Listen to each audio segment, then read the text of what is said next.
কিন্তু তুমি যে কালার সঙ্গে পিরিত করো, এটি তো সামান্য কথা নয়। পিরিত কেমন করে করতে হয় তা কি জানো? রাধা বললেন কেমন করে করতে হয় সখী?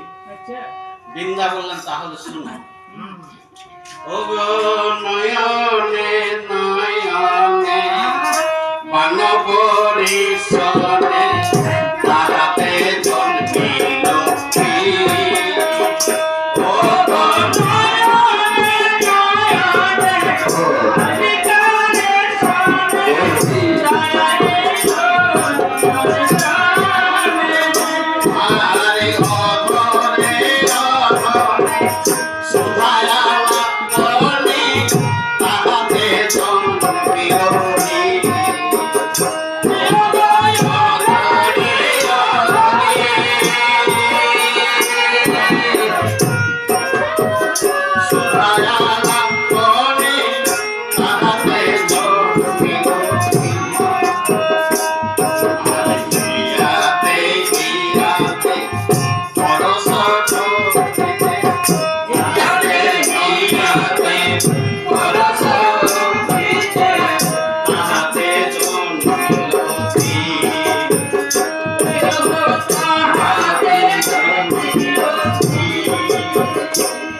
কিন্তু তুমি কালাকে তো ভালোবাসো কেন?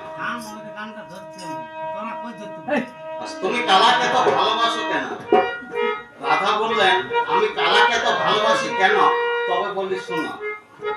আমি যখন বিশ্বভানু রাজার গৃহে জন্মগ্রহণ করেছিলাম তখন আমি প্রতিজ্ঞা করেছিলাম যে আমার প্রাণবন্ধুর মুখ না হেরে আর কার মুখ